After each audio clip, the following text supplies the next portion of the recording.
What's going on, boxing fans? Julian Williams here with the distance on post-fight video for Fernando Montiel versus Hozumi Hasegawa.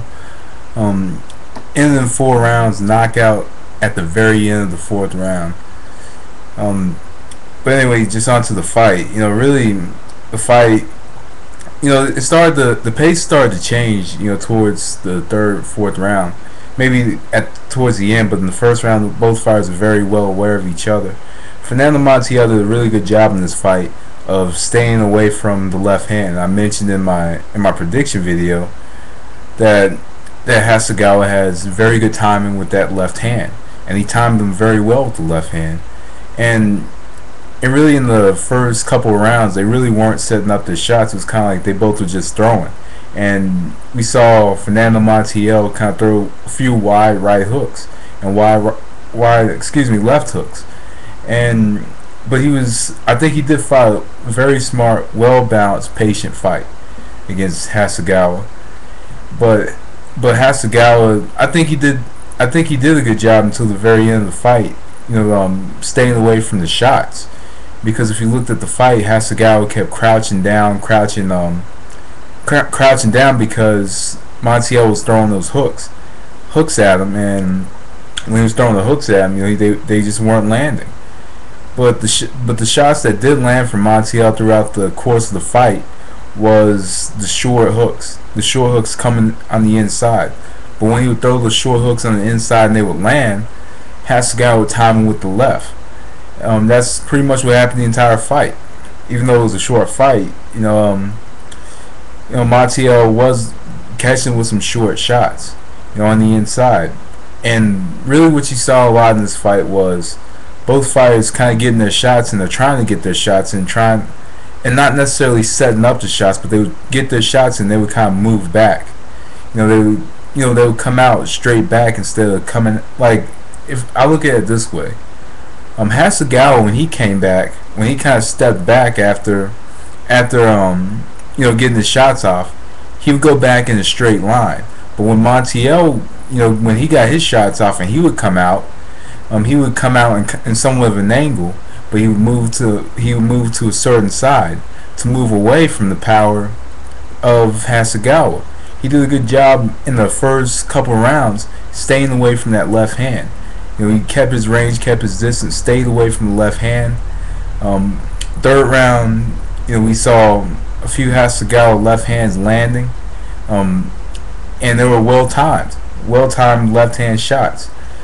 They were basically looping left hands that landed on Montiel.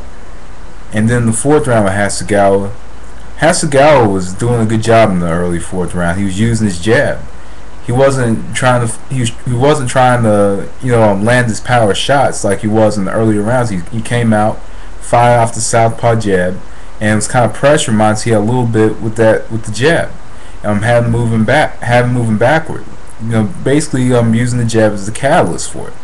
And pretty much I just thought that he was fighting a good fight, and then until the very end came, left hand landed, and Hasegawa went back in the final 10 seconds of the round, and Montiel pretty much just unloaded on him, and the referee stopped the fight.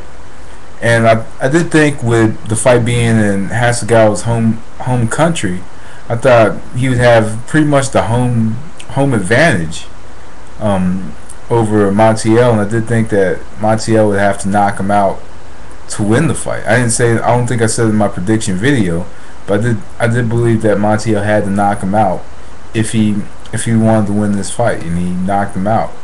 I did believe that Hasegawa was going to win the fight. I predicted Hasegawa to win the fight, but I thought that he would, because I just thought he had some well-timed left hands, really good southpaw jab, and the way that he kind of crouched over. But for that one moment, that left hand landed. The left hand landed, and I'm a little surprised that it was a left hand that landed that hurt him, because southpaws do a pretty good job protecting themselves from the left hand at times. And sometimes, the straight right hand is the punch that a lot of southpaws have trouble defending themselves against. But he landed the left hand, and he got hurt.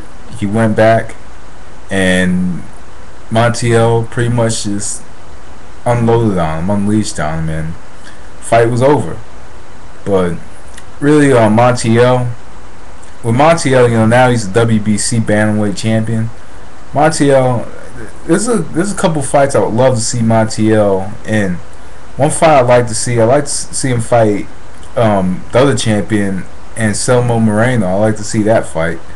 Another good one could be against Joseph Agbeko, but Joseph Agbeko consistently fights for that.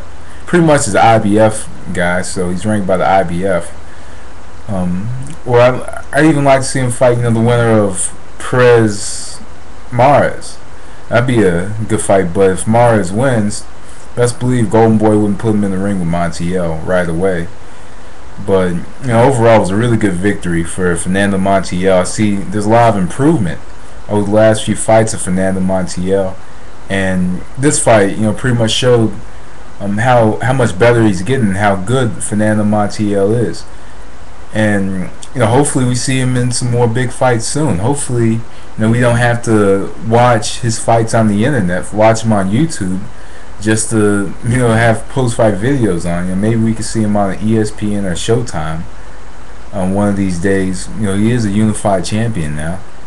He's a unified champion, still represents a big name among the box community, and brings on can bring on some exciting fights. So hopefully we see some more Fernando Montiel fights, and Hasegawa. I really hope to see him contend for another championship. He has a good style. He very smart fighter and very good timing. So anyway, that was just my thoughts on the fight. Montiel knockout in the 4th round.